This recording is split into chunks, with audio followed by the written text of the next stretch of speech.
Okay, welcome back everybody. So in this video I'm just going to go back to the previous video where the material that I covered there was basically just based on Maslow hierarchy of needs and also the chakras. So these are all basis for somebody that is well in a sense. So the needs of Maslow, we need all these things in order to be well, and the chakras in a sense is the same thing.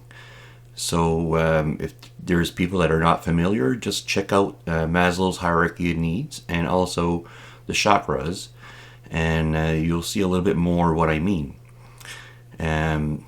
Continuing on the previous video, I'm going to talk about basically what happens when the needs are not met. So it does not matter if the needs are physical, emotional, mental, psychological, even spiritual. The same applies. So when we have a need that is not met, it creates a problem in our psyche, and that kind of like creates ripples throughout our whole consciousness, and it creates problems where we're not able to cope, right? So let's say that you don't have access to food, you are not able to cope because you absolutely need that, and that creates a sense where you're overwhelmed, and that in a sense is what creates trauma. And the same if you are not, let's say you don't have you don't feel that you belong, or you don't have self-esteem, it all creates trauma, and that makes us feel inadequate, and also it makes us feel very frustrated. It also creates a problem in our minds and our emotions, because we become preoccupied, because we don't have the things we need in order to be well. Now, if we don't have these things, it creates a preoccupation, and by that I mean that your mind is always preoccupied, and this does not go away, right? We can try to sweep it under the rug, as they say, but there's always this underlying frustration, uneasiness, and we're not at peace, and that continues until we finally address the problem, which is why that healing is so important. Because if we don't fix these problems, it continues having an impact on our lives, and although the healing part is often very difficult, it doesn't necessarily have to be difficult, but it often is, because we haven't dealt with some problems. We kind of, like, as I said, like, you swept it under a rug, and then we kind of, like, in a sense, we put it on the shelf for later. But if we don't resolve these things, they continue until we find a solution. We find a resolution to these problems, and what happens is that we have problems. We will either be blaming ourselves, which will create low self-esteem. We will blame maybe other people, which will create trust issues, and also we can just blame life in general, which will eventually lead us to hating life. And again, this underlying perspective continues. It continues until we finally come to terms with it, until that we finally address it, right? Until we finally look at the problem, and then we find a way to resolve it.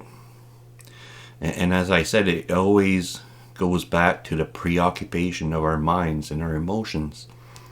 We have a problem dealing with this on a daily basis, and sometimes we can kind of like we can function even though that these things are still present, But sometimes, or I should say often, we'll have triggers, and then all these things will come back to the surface. And that's when we lash out. That's when we will feel that we're not worthy. That's when we will hate life. And again, we need to come to a place where we have a resolution to this. So if we don't have access to food, we need to find access to food. And then it has to be constant until that we are reassured that we have this settled, right? And the same with, like, if you don't have self-esteem, we need to find a way to make sure that we feel adequate enough in order to come and face the challenges on a daily basis. If without that, we will continuously have a problem with not being at peace. We will constantly have this underlying anger, and this will also have a major impact on the way that we see life, the interior vision, the perspective that we have on life as a general. And that's why we see so many people that are always on edge, because they have all these problems that they haven't come to terms with. They haven't, in a sense, fixed. And they're always on edge. And until that we do, these things will constantly be agitating us. So how do we go about resolving these things? There's a lot to be said about this, and there's going to be some videos that I'm going to go much more in depth and I'm going to dedicate to this. But for now, I'm just going to say that we need to explore the things that we're not comfortable with. We need to see where we have anger, where we have frustration, where we have low self-esteem, trust issues, if we have hate. We need to come and face these things and see what are the components that are making us feel this way. And as I said earlier, it often is very difficult. It is very painful to do this because it is something that we were feeling, again, overwhelmed. We could not cope, and that created some trauma, right? So until that we explore these things, we will have very much a difficult time to be at peace and to be connected with love and to be, to have self-esteem and to trust others and to enjoy life. We will constantly be struggling with these things because we haven't resolved it. We haven't come to terms, and we don't feel adequate enough to face these challenges. And if we continue just putting it aside, as I said earlier again, this will pop up from time to time, right? We might be able to suppress it with our willpower that, I'm going to basically be tough now. I'm going to, and this is in a sense like you're masking the problems that you have by acting and playing a role where you're pretending that you're okay despite all the things that happened, right? This pain that we feel, it prevents us from living a meaningful and fulfilling life where we're living a life that's worth living. And again, like we do have to probably go through some pain and explore these things in order to heal from them. If we don't do that, again, like there's always going to be something that's going to agitate you. You might be able to hold it together for a while, but there's something that's going to come in, and it's going to and it might be just a little word that somebody says, or it might be just one traffic stop too much, or it might be at work, it might be a boss that just says that you need to do a little bit more, right? and then you explode. So, and these are all cues on like when we see somebody having an outburst, and for us it is like not justified, because we in a sense, like, we didn't intend to harm them, and we didn't intend to put them down, but yet they took it as an attack, right? And that's why we see, like, for us, is a total overreaction. Well, these are like hints that you're not well, right? You're not at peace. You're not comfortable. You're not. You don't really have that confidence in yourself that you can handle these things. And that's what comes out, is that the end result is that you become frustrated, you become angry over almost anything. And there must come a time where we say that this is not a way to live a life. You need to say eventually that this is not a way to live, right? To be always angry, to be always anxious, to be always frustrated, to always feel unwelcome, and all these things. I remember when I was young, and I was always angry, and I was always anxious, I had low self-esteem, right? And eventually I told myself, I can't live like this. It's not a life. And that's all what we need to do. We need to eventually tell ourselves that I can live a much better life than this. And it doesn't mean that you're not justified for being angry, right? Everything, in a sense, like, I understand that everybody, there's so many people that are angry, they're depressed, they're sad, they're anxious, and it's all justified. I understand why, because this life is not easy, right? It is not easy, but also, if somebody doesn't get angry over like the little things, that's also it is justified, right? In a sense, it makes sense.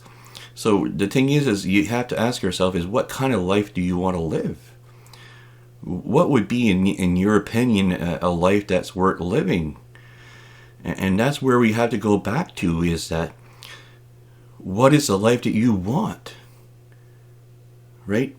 And if you do want that meaningful, fulfilling, peaceful, like a life that you're connected with love, that you're comfortable, and you feel confident in yourself, do you want that life?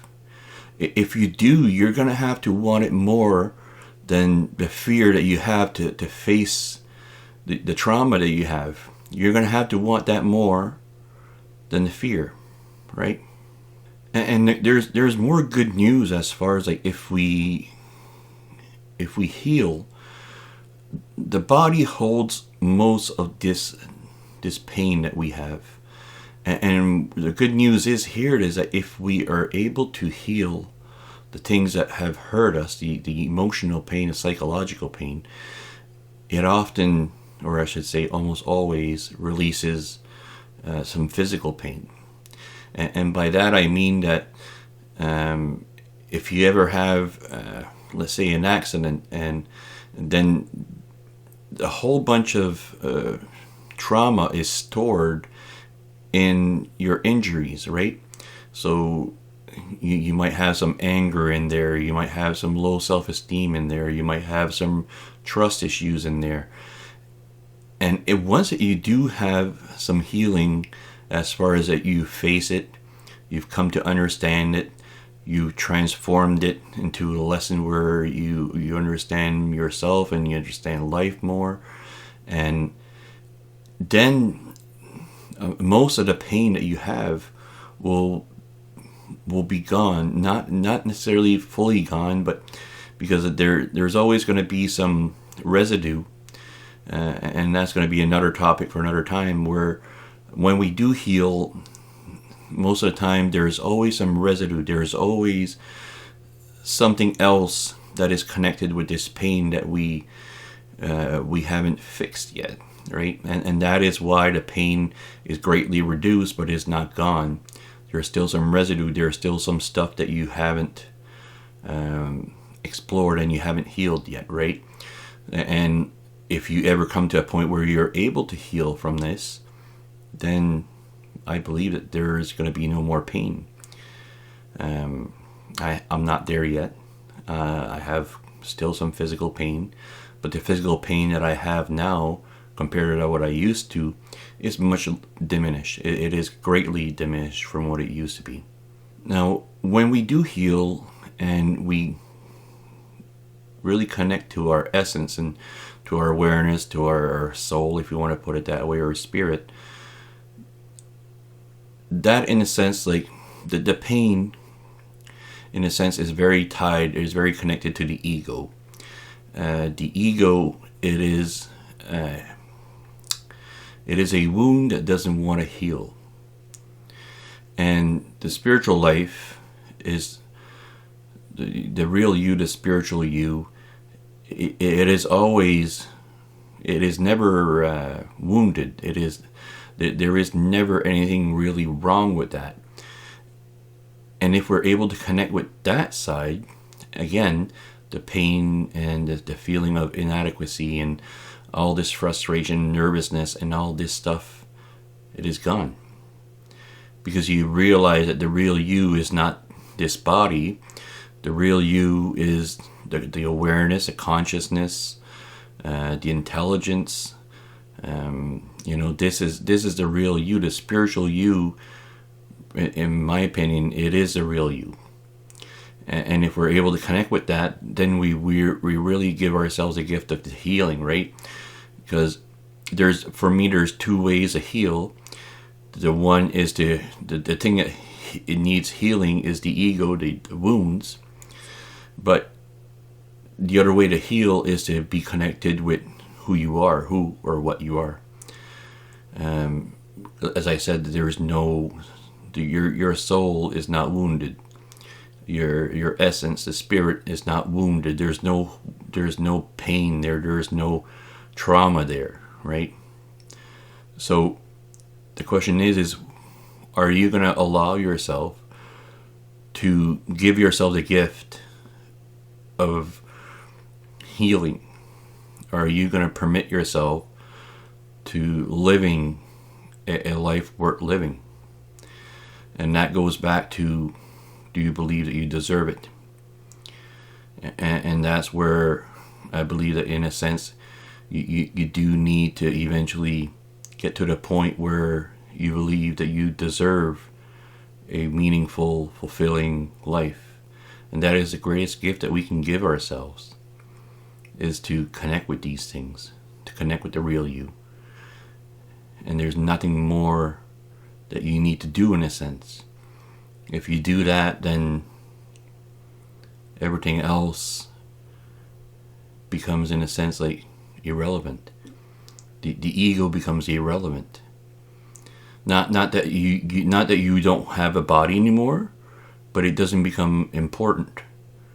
Not that you're going to go ahead and totally neglect yourself. That's not what the point of it here. The point of it is not to be attached to the body, not to be attached to the story we tell ourselves, that all this stuff that happened to you. These are all stories. These are all, and these stories, in a sense, if we are able to transmute them and to have another perspective on them, then you can also shift. You can also heal very deeply. So instead of seeing that bike accident that you had as, you're being stupid, you could see it as you were just being too reckless. And the reason why you were being reckless was because you were self-sabotaging. But eventually we have to come to that point where all this doesn't matter, all the past, all the story, it doesn't matter. What matters is that you're here now, that you are a spiritual being, that you deserve a rich, meaningful, fulfilling life. And are you going to allow yourself the gift of that? So I want to thank you all for watching again, and I'm going to still continue on the foundation, and I'm hoping that you keep with me here, that you know it's not too boring in a sense. I'm going somewhere with this, and once that I'm able to just lay down the foundation, I'm going to be more freestyling it. Right now I need to make sure that I'm covering all the bases as far as like the stuff that I want to make sure that I lay down. So I need to make sure that I have this first. Not only for me, but in a sense for you to know if this is something that you want to continue watching. So if you do like this video, again, you've heard this many times, just hit the like button, comment. If you feel that somebody could benefit from listening to this, share it. And until next time.